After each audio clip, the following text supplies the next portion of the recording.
तो आज हम डिस्कस करने जा रहे हैं मॉलिक्यूलर ऑर्बिटल थ्योरी। इससे पहले हमने वैलेंस बॉन्ड थ्योरी पढ़ाई थी मैंने आपको। तो वैलेंस बॉन्ड थ्योरी में कॉन्सेप्ट लिया था। अभी देखिए मॉलिक्यूलर ऑर्बिटल थ्योरी जो है वो दो साइंटिस्ट थे, हुंस और म्यूलिकिन ने दी 1932 में।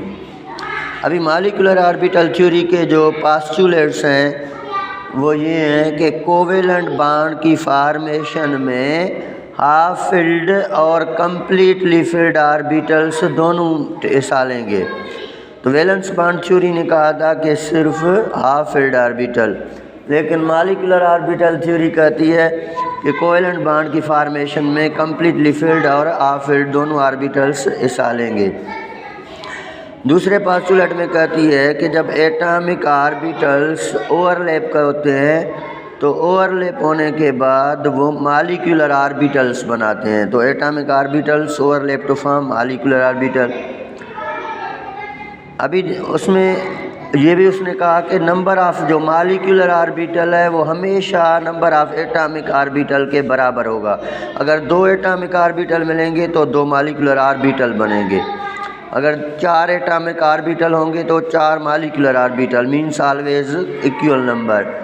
उसके बाद कहता है कि जब एटॉमिक ऑर्बिटल कंबाइन होकर मॉलिक्यूलर ऑर्बिटल बनाते हैं तो मॉलिक्यूलर ऑर्बिटल बनते हैं हमेशा दो टाइप के, जिसमें एक होते हैं बॉन्डिंग मॉलिक्यूलर ऑर्बिटल और वो bonding molecular orbital lower energy का होगा, और दूसरा होते हैं एंटी बॉन्डिंग मॉलिक्यूलर ऑर्बिटल, वो हायर एनर्जी का होगा।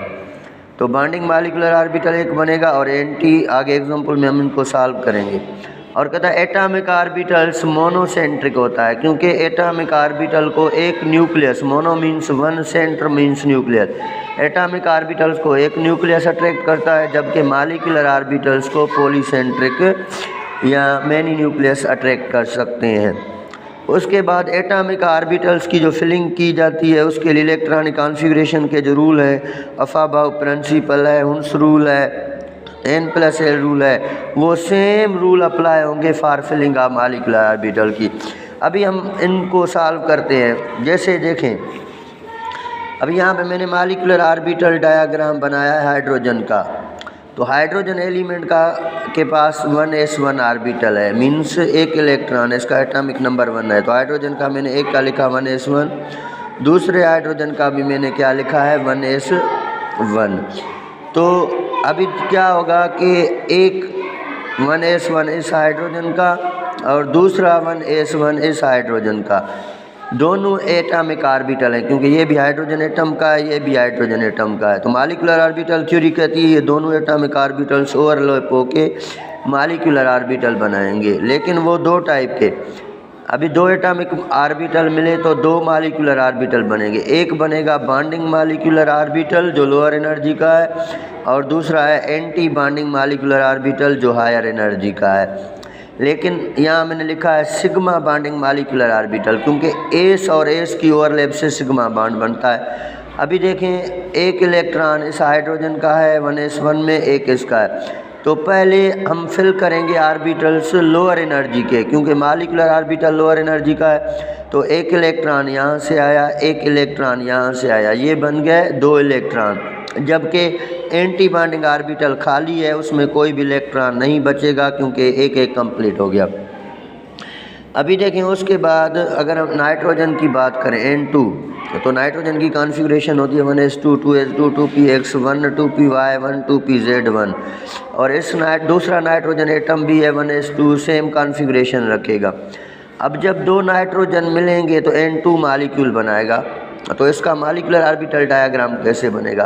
पहले हम क्या करते हैं, एक का 2s, एक नाइट्रोजन का 2s दूसरे नाइट्रोजन के 2s से ओवरलैप कराते हैं।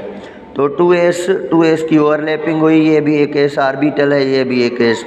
तो दो मॉलिक्यूलर ऑर्बिटल बने, एक सेम बॉन्डिंग मॉलिक्यूलर ऑर्बिटल बना लोअर एनर्जी का, और दूसरा एंटी बॉन्डिंग मॉलिक्यूलर ऑर्बिटल बना हायर एनर्जी का। ए से सिग्मा है, तो यहाँ सिग्मा एंटी के लिए हम सिग्मा स्टार लिखेंगे। अब फिलिंग करेंगे, एक इलेक्ट्रॉन यहाँ से इसमें आएगा, एक इलेक्ट्रॉन यहाँ से इसमें आएगा, अभी भी दो बच रहे हैं। तो जब हायर लोअर एनर्जी वाला फिल हो गया तो अभी हम इसको हायर एनर्जी में फिल करेंगे।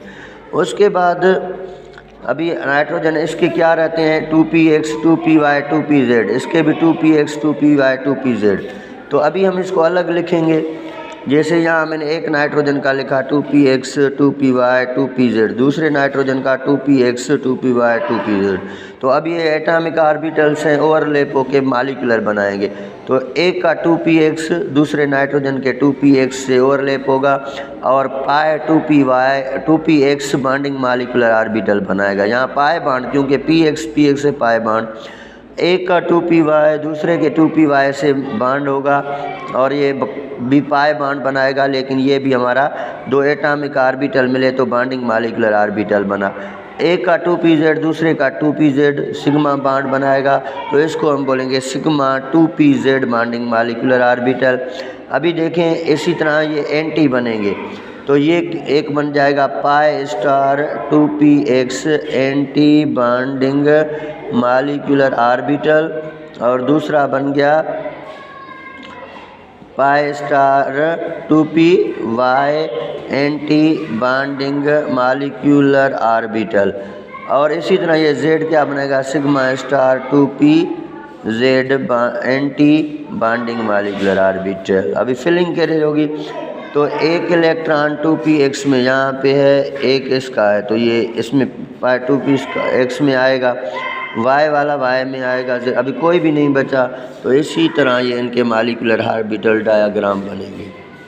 अभी इससे हम एक और चीज़ बॉन्ड ऑर्डर भी निकालते हैं। तो यहाँ हम इसमें क्या निकालते हैं बॉन्ड ऑर्डर। अभी बॉन्ड ऑर्डर में हमें कैसे पता चलेगा, बॉन्ड ऑर्डर का फार्मूला है वो ये होता है कि number of electron in bonding orbital minus number of electron in anti bonding orbital divided by 2। तो नाइट्रोजन मॉलिक्यूल का अगर हम बॉन्ड ऑर्डर निकालें तो नाइट्रोजन का बॉन्डिंग ऑर्बिटल 2 इलेक्ट्रॉन ये बॉन्डिंग में है, और 2 ये 2 और 2 4, 4 और 2 6, 6 और 2 8 एंटी बॉन्डिंग में टोटल इलेक्ट्रॉन कितने हैं नाइट्रोजन के पास, तो हम यहाँ 8 लिखेंगे। एंटी में कितने हैं, देखें एंटी में यहाँ 2 हैं नाइट्रोजन के, जबकि ये एंटी वाले सारे खाली हैं। तो 8 - 2 डिवाइडेड बाय 2 तो हो जाएगा 6/2, तो ये आंसर आएगा 3। तो हमें पता चल जाएगा कि नाइट्रोजन हमेशा ट्रिपल बॉन्ड बनाता है, तो जितना बॉन्ड ऑर्डर होगा उतने बॉन्ड वो बनाएगा। इसी तरह हमने ये बॉन्ड ऑर्डर, अभी पैरामैग्नेटिक है या डायमैग्नेटिक है, तो अभी देखें नाइट्रोजन के पास सारे इलेक्ट्रॉन पेयर्ड हैं, कोई भी अनपेयर इलेक्ट्रॉन नहीं है। तो इसी वजह से अगर बॉन्डिंग में या एंटी बॉन्डिंग में कोई भी अनपेयर इलेक्ट्रॉन आएगा तो वो पैरामैग्नेटिक होगा, अगर नहीं आएगा तो डायमैग्नेटिक होगा। That's all.